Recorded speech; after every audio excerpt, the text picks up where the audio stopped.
First off, it is an absolute honor to be here. I'm really excited to work with all of you. My objective for this session is not to be talking at you the entire time. I want us to actually build a mentoring session throughout this 1 hour, okay? So if we're all up to the challenge, I'm ready to go. I want to give you a little bit of background on who I am, what I do, and then we'll get started. So as Tess mentioned, my name is Linda Morana, and I'm with the Canadian Youth Business Foundation. I'm the mentor in residence there, and basically I've boiled down this role to 3 main things. First thing is I listen to our mentors across Canada. We have 3,000 mentors across Canada that engage in mentoring relationships, and I listen to their feedback. Secondly, I learn about the best practices in research and mentoring entrepreneurs and also corporate mentoring. And thirdly, I share. I share resources based on the feedback that I get and the learning that we do. Okay, and that's why I'm here today. Okay, is to share some of the learnings that we've had. We have a program of over 17 years in the making, okay? And so we've learned quite a bit about mentoring. So I'm really excited to share that with you. Really excited to get some mentorship programs happening right here, right now. And so let's take it away. Just want to give you some background on what it is that we do at CYBF. We're a nonprofit organization that's Canada-wide, offering a number of services for entrepreneurs, okay? From the idea phase right through to success, okay? And we service entrepreneurs between the ages of 18 and 39. We offer them expertise. So pre-launch coaching is what we do. That's the expertise that we offer one-on-one through webinars and chats, okay? We also offer an online business resource center where we've created some amazing crash courses on what entrepreneurs need to know right from the very beginning. From idea phase right through to success. What we also do is offer financing to young entrepreneurs, okay, and that's $15,000 through CYBF and an additional up to $30,000 through the BDC, okay. And then what we're all here for today is mentorship, okay. So we offer 2 years of mentorship to any entrepreneur going through our program, and actually it's a requirement. That's how much we believe in mentoring. Mentoring is so important. We'll talk a little bit more about some of the stats that come out of mentoring research. But mentoring is so important in confidence building, skills development, and risk taking, which are all important areas for entrepreneurs. So we're going to go a little bit more into what mentoring is today. And like I said, I don't want to be doing all the talking, so I want to hear a little bit about your experience in mentoring, okay? First question is, who's participated in a mentoring program? Beautiful. So either you're a mentee or a mentor. Yeah? Can I see those hands again? Okay, right on. How about, next question. Are you currently running a mentoring program in your schools? Okay, we have a few. Sorry, what was that? We have a committee that runs it. Okay. Fantastic. So we have some experienced people who build mentoring programs and hopefully we can draw upon your experience here as well to share what works and what doesn't in your environment. Okay, thank you. Okay, next question. How many of you are building? So you may not already have a mentoring program, but how many of you are building a mentoring program? Oh, hopefully by the end of this session, we'll be so jazzed that you'll all go back to wherever you're coming from and you'll want to start a mentoring session. One of the things, so I was here yesterday at the entrepreneurship panel, and one of the things that I took away from that was, Yona Stern, who said, go out there and on your resumes, write that you organized your parents' 50th anniversary party. Get as much experience as you can doing projects and that sort of thing. And building a mentorship program would be one opportunity to do that and to show leadership, okay? Even if you're not directly involved, but if you're overseeing the building of a mentoring program at your school, that says a lot for your leadership ability. Does that make sense? Yeah? Okay. How many of you have created a mentoring program? Okay. All right.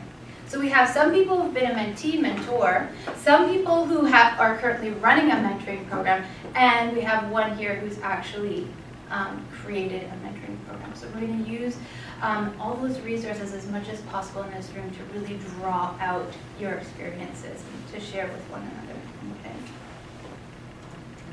Okay, so there are so many different definitions of mentoring, and I just want to sort of lay the groundwork for this session of what mentoring is, okay? And what it is, at least within this session, okay? Because there's so many different definitions.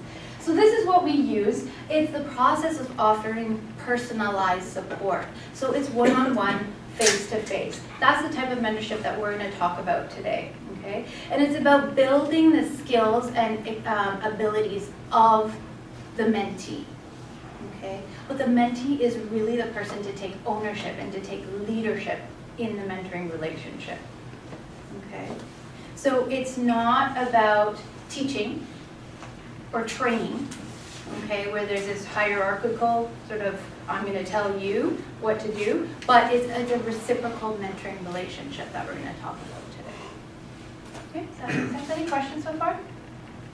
Okay. All right, so before your eyes start like coming out of their sockets, what, you want me to build this? No. This is what CYBF does. We are a very structured mentoring program, okay, so formalized mentoring program.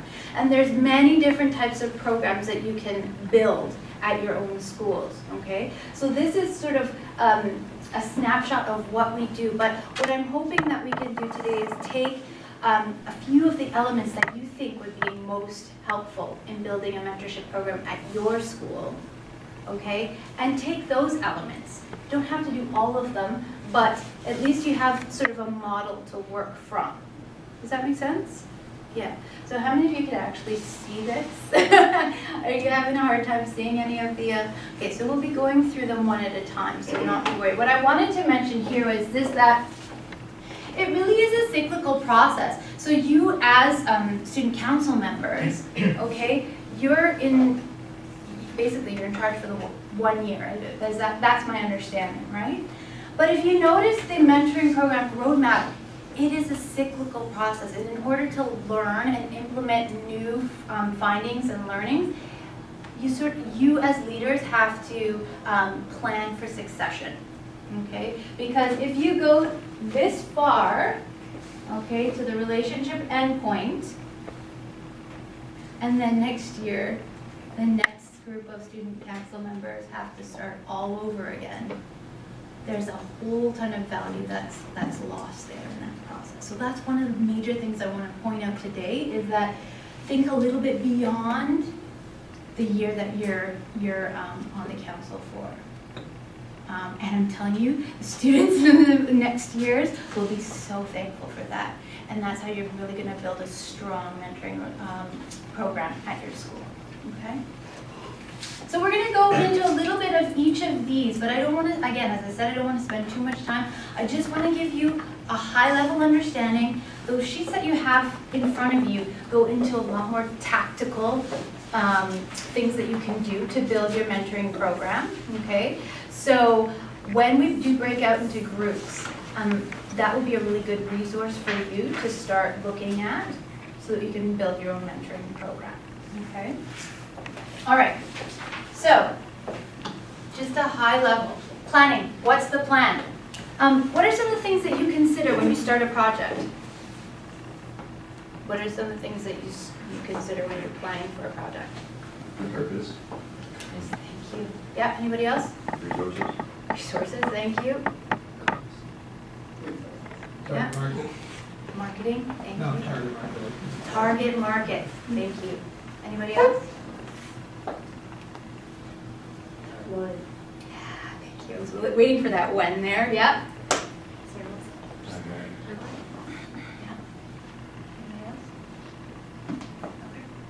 Well, this building a mentorship program is no different than any other project that you have started, okay? So you're already quite familiar with it, and I mean, with the tools that you have, and hopefully through today's session, you'll be able to start something on your own. So basically, if I were to say in a nutshell what planning is all about, what are your 5 W's and H? Okay? Who, what, when, where, and the most important one, why of the program. Okay? Why? What is the impact that you want to make at your school, in your community, through this mentorship program? And that's where you start. And sorry, your name? Mike. Mike. Mike told us right off the bat. Why? Objective, purpose. Okay? That's the most important. And then from there, timelines, resources, all of that. Okay? The other thing more specific to mentoring that we want to consider is what type of mentorship do you want to build your program around? There's so many different types, and they're so exciting actually. So, for example, there's the one-on-one, face-to-face. Okay? There's online mentorship now. There is reverse mentorship. So how about you guys be the mentors and you take your skills to the corporate world, and the CEOs are the mentees. Okay, reverse mentorship. There's peer mentorship. So that's what we're going to engage in today, right? When we start building our mentoring program, peer mentorship. So people in the same sort of situation on the same level, helping each other out. There's group mentorship, one mentor to many mentees. Okay, and the other way around, one mentee to many mentors. Okay, so what will your program focus on? All right. Just something else I'm going to throw out there. Going back to the why, okay, and the who. So what do you want to do with this mentorship program? Do you want to empower your first years? Do you want to use the leadership skills of your 3rd and 4th years to be the mentors, and then have those same students be mentored by corporates or entrepreneurs? Okay, so you're building a sandwich effect, right? So that those 3rd and 4th years are set up for success because they have their mentors, and they are also being a mentor to mentees, right? So then when the students at your school go through an entire process, they will have been the mentee, the mentor, and they will have mentored again, or been mentored again. Okay, just an idea, but you can get so creative with this. All right. What is it that you want to do, and what is it you really want the outcome of this program to be? And that is what we're going to talk about in the planning. Okay, recruiting. So we did mention the who, the profile, right? Who's your target market?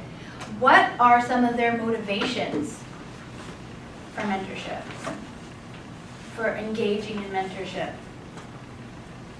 And speak to those motivations when you're recruiting. So what I actually love to do, I love working with paper and flip chart and Post-it notes, right? But what I actually like to do when we get to this point is actually draw the outline of a person and think about all of the different characteristics they have, the traits, the hard skills, the soft skills, what really motivates them. And I was talking to Jennifer earlier, right? It's about getting into the psychology of your first years, if that's who you want to address. You know, what's typical of a first-year student?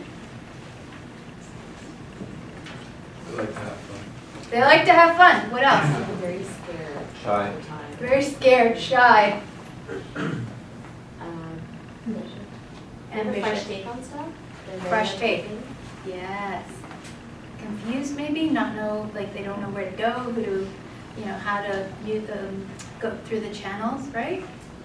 So then when you market your mentoring program, you speak to those same traits, obviously, okay? I mean, these are things that you've all learned, right? But again, this project is no different than any other projects that you've run, okay?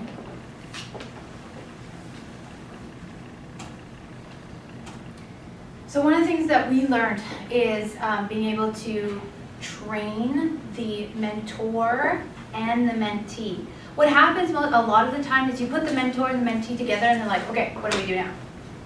Okay, so it's about addressing the roles of each of the mentor and the mentee. Okay, common challenges. So we just went through a 2-year process at CYBF and did a whole ton of research around what are the common challenges in entrepreneurial mentoring. And so now we've created crash courses that address each and every challenge. Okay, and the same thing would go, I mean, you guys have been in first year. If it's the first years that you really want to target, what are the challenges that they face, right? And start building that into the training sessions. Okay? And this is what's most important, okay? Once you get, say for example, we're using one-on-one mentoring relationships, right? Okay, when those mentor and mentees are on their own, they're sort of siloed off, right? They don't get that sense of community, all right? And that's really important, so important. So always bring them back, offer events, offer things where they can get together and share experiences, and that's part of that peer mentorship that happens. So I have a chair here for a reason, okay? And basically it's 4 pillars that you'll want in your mentoring program that really support the comfort and the community. Okay, 4 pillars is the mentee, the mentor, the mentoring program people that are initiating the program, the leaders, okay, and the community in which you operate. So whether those are strategic partners or nonprofits or any other organizations, maybe your student alumni association, your student services, okay? So those are the 4 pillars of being able to create that sense of community with your mentoring program. Matching, it's easy, okay? What are the needs of the mentee? What can the mentor offer? And put them together. Easy, okay? We're not gonna try and overthink that. Monitoring. At some point, you'll want to double check in the mentoring relationship how things are going. Because what tends to happen sometimes is that they veer off and you may not have any idea of what's happening. So just to keep that temperature check on the mentoring relationships.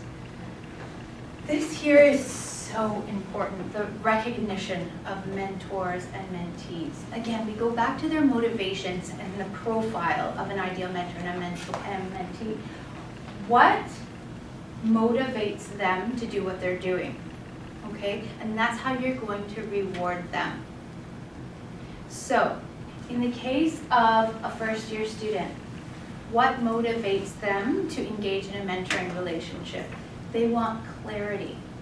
They want to build skills. And so an idea for recognition for a first year might be, as an award, okay, to send them to professional development, just like your schools have done here today, right?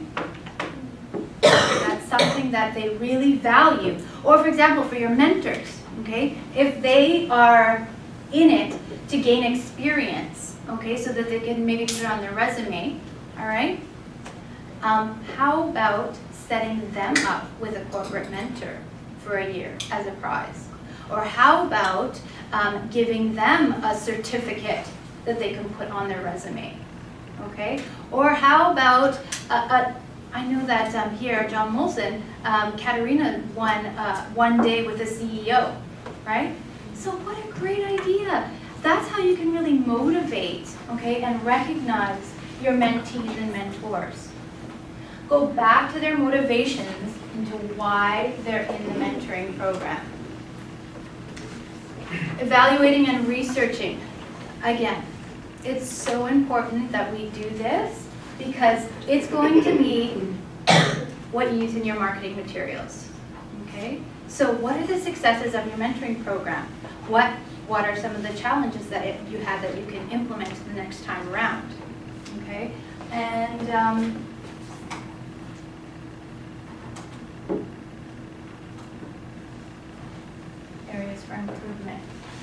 is what we do. We actually do research on our mentoring program, success statistics, and then we use it in marketing materials. But if you identify areas for improvement and then don't implement, okay, that can take you 5 steps back. Because word gets around. You know, for the mentees and the mentors that have participated, they may say, listen, this is a really good area that you guys need to improve in. If you don't implement it, okay, then you may have, you know how there's positive referrals, right?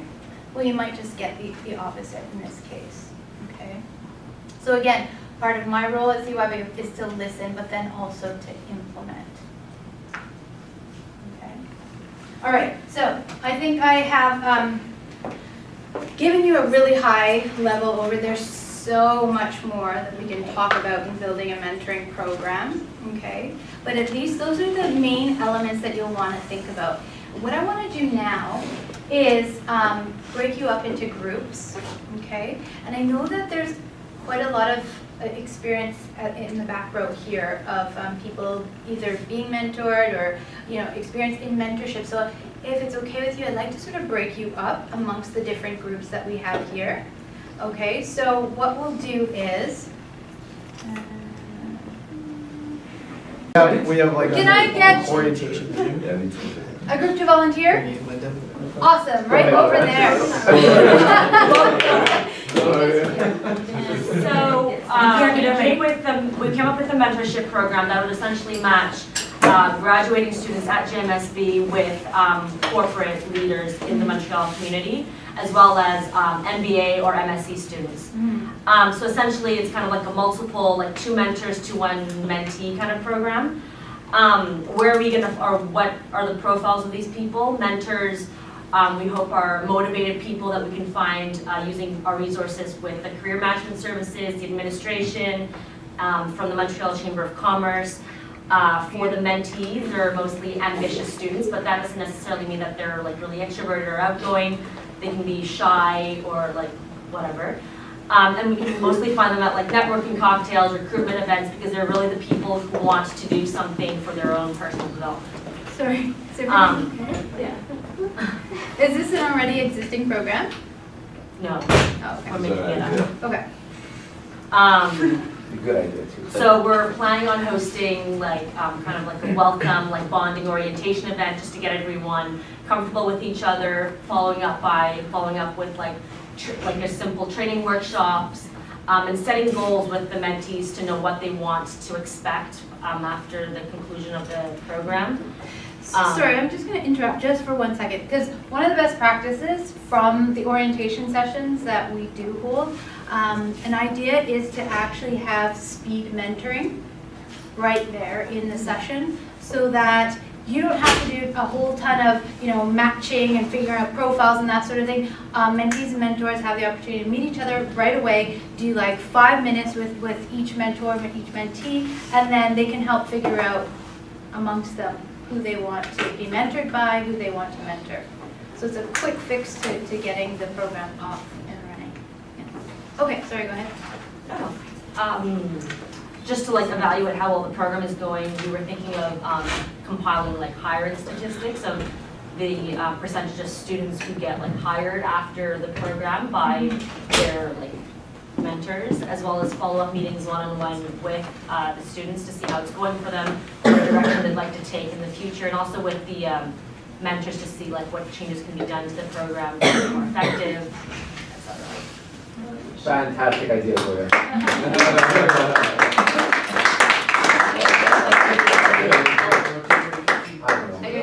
Any comments, questions? Yeah?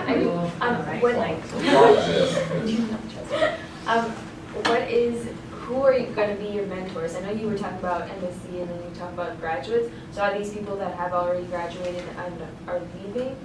So and then you're recruiting them back to be mentors, or are these people that are still at school?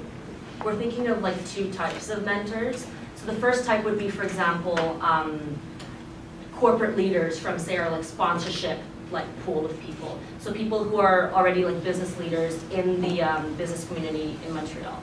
The second pool of mentors would be graduate students. So students who already have a first degree and are probably doing an MBA right now or an MSc, so that we really cater to both like the professional and the academic sides of the mentees that we have. The idea is to get more than one perspective.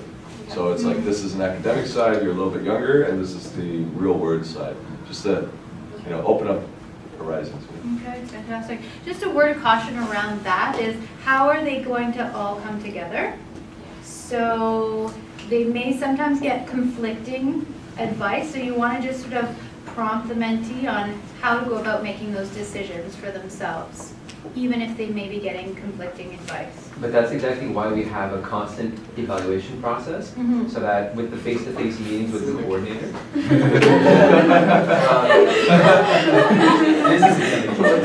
But that's why it's so important to really follow up with the mentee every step of the way, so that if that does happen, steps can be put in to kind of address it right away. Yeah, definitely, and it doesn't have to be from the program management perspective though.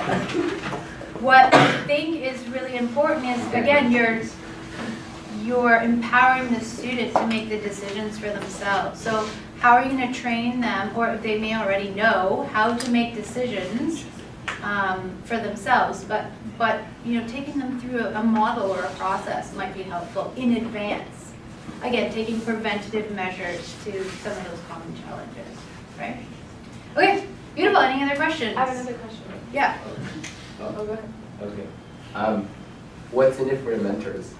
How are you gonna recruit these people? And again, what's gonna motivate them to be a mentor?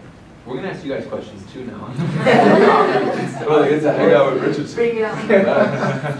Well, with seriously, to motivate the mentors though, I feel like more and more so now in the community, corporations are reaching out to be involved in the community. So being recognized for being one of those people who really reaches out and connects with students is something that will not only benefit, the relationship, but also the image of themselves, their company. Just to add on to that, these are the future business leaders of tomorrow, so really it's a recruitment process as well. I mean, they're working in a great company and they're recruiting an excellent student. Yeah, in all seriousness, that's the hardest part is to add value for the mentor. Definitely adds value. You always learn, by the way. Even when I talk to my little brother or something, and he'll say something stupid or I think it's stupid, turns out to be genius. I'm like, well, that's interesting. I think it's going to be hard for you guys to get corporate leaders to come and mentor mentees. Honestly, in my Do you opinion, think it's what, sorry? it's going to be hard to recruit corporate leaders. Have you seen this? That is not a good attitude, VP External Incoming. No, I'm saying this because it's hard just to get sponsors or get them to come here for any event. She's already I may or making not. excuses. I know this, so that's what I'm saying. Getting them to come in. So any I think this is already getting a little bit competitive. any ideas? Yeah, exactly. Any ideas on how to address that? Unfortunately, it's not something that we've considered at this time. No, but the whole case company side, it's definitely hard. It's not easy getting CEOs to come because anybody that's worth your time has no time. So we honestly, it's not something we could consider, but it's something that we would have to do. I have something to respond whenever someone said they don't have time for that. So here's a question for you. Do you have mentoring champions in your school? Do you have profs or people on faculty that will be willing to stand up for you and say, yes, mentorship is important. We have a mentoring culture at our school, and I'm going to help make those connections for you. We do have the people, but we don't have the mentorship culture, I find. Okay, and that is key. Or it's there, but it's lacking. So in part of that planning process, that's something that you may need to consider is how do you develop a mentorship culture at your school? And so part of my work as a mentor, okay, is to ask those tough questions, is to challenge you, is to push you a little bit further. Because you may not have thought of some of these amazing questions that have come up, right? And so it sort of gets you thinking along those lines. All right, moving on to the next group. This group here. Oh, I like this one. Very nice. Yeah, no question. We're actually just gonna have a big contest, and the winner is gonna follow Michael Richardson around. Well, what happens if I don't want to do it? You will do it. It's okay, you won't work. Have you really seen the function? Well, ours was building more off of what Guelph actually has in place, and it's a peer mentorship program. And right now they have it sort of academic based, and they're not getting the interest that they would hope to have. So we want to make it a bit more based on like personal interests. Like instead of being like, oh, you're in accounting, we want to make it more on personality traits, and it's really to help them integrate and transition. University is a really difficult thing, and we want them to ease the transition. And yeah. We talked about some ways that new students in Guelph can be better integrated, such as being in the city, because they have a lot of students coming into residence. That's something I remember. Okay, so one of the things that we know in mentoring best practices is when you're matching, the idea is to match, yes, on the needs of the entrepreneur and what the mentor can offer, but the most important thing in the matching process is that both people have similar values. So if you can come up with a values assessment, what's a make it or break it for the mentoring We're relationship? thinking because instead of asking like, oh, what do you like? What did you like soccer? Do you like accounting? Whatever. It would be more like who would you want to be matched with? And it would be asking more like based on the person that you are being matched with. That's exactly it. Right, and ask them to identify what would make a great mentoring relationship for you and what would totally turn you off of mentoring. And have them list both so that then you can compare profiles. You can ask your corporate people where your other people do this as well. Yep. So that any synergies or similarities between them would indicate a match. Okay. Awesome. So just for clarity's sake, what is the main purpose of your mentorship program is to help them, students transition into... To us, like we've said that sort of the success of the program would just be that the two would become friends, that they would like fully, instead of being forced like on a mentor-mentee basis, they would just fully integrate into the like and become friends. Build Besties. Okay, fair enough. So I know we're sort of running a little short on time, but if anybody does have any questions for you, I do have a few actually afterwards. I'll chat with you after. Okay. Awesome. This group. Okay, so our mentorship program is focused on first years only. Okay. Just kidding. So it's obviously to facilitate the integration into their school, and then we focused a bit more towards events. We also had representatives here, and they were telling us that same thing. They had difficulty integrating the students and having a good turnout for the events, social events. So, anyways, these are just a few points. We said that we would get mentors that would get a full half-day training, probably by an association like Canadian Youth Fitness. Okay. All right. And then that the mentors would have at least 1 year of involvement. So it would be simply academic. So the mentors would be at school, so would the mentees. So that we wouldn't be asking anybody from the outside to come in and spend their time at school with the mentees. And we would do a program like a 1 mentor to 2 mentees. The ideal mentor would be involved, engaged obviously in all these events, know a lot of people, make it comfortable for the mentee to want to meet other people, want to socialize a lot. And we found we had this idea of having to match, when it came to matching the mentor and mentees, the Tinder effect. So yes, like a Tinder app a bit, so based on personality. Okay, well Tinder's not really based on personality, we'll all admit or something. Yeah. So it would be like kind of that matching process. If you like your mentor and if you think that your mentee would be a good match with you, then you can meet up, you can socialize, you can chat on that app, or it'd be like that type of program we could add in, which would be fun. So it would make it even more personal for the mentee and the mentor to kind of bond. And so what's in for the mentors, we thought that the fact that they'd still be at school, so they would have already a year of involvement. It could be second or third year or fourth year, depending on the degree, but at least we wouldn't be asking them too much, but at the same time, they could be involved and stay at school with the mentee if ever the mentee is at school and would need help at the same time. Right. Fantastic, good. So just something to think about, and it came up I think with that group as well. If you're going to get mentees to engage in two separate mentoring relationships, I just want you to think about the amount of time that you're asking for from the mentor and the mentee. Really lay it out quite clearly. Like what we do is we say 4 to 5 hours a month. Okay? And then they know what they're committed to. You may already be doing this, I'm not sure.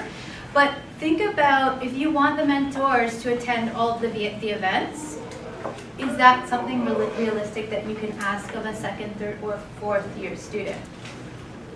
Right? I actually wanted to, like, if we had talked about that, like, and we thought that it shouldn't be student leaders, because student leaders, like, I mean, we all know we have our own mandates and stuff, so our focus wouldn't be on that, whereas, like, if you get people from outside, like other students who aren't involved, and their main focus is that, and they can work to improve it, like, they can see issues and fix them, and whereas student leaders, like, I mean, you've got so many other things going on, you have meetings every day, you have classes during the day, you have this, that, and the other, so, like, it's better to have someone on the outside. It's called multitasking. Okay, so you're going to be doing your budget while Yeah, right. I'm like, come, let me show you what I do as VP Finance. And then he's going to sit in the chair. I'm like, you want to sit in this chair?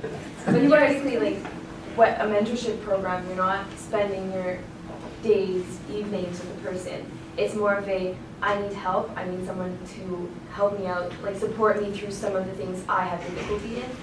If it's socializing or which teacher to choose when it comes to which classes, what minor to take when you have a certain major, it's all that type, but you don't have to be with that person constantly. I think we all, if somebody wants to invest their time in a mentee, I think this is where the mentee and the mentor can sit down and go like, well, like this is my schedule, or you know, like I'm sure that the mentor that's coming into the program has an idea that he or she will have to spend some time with the mentee.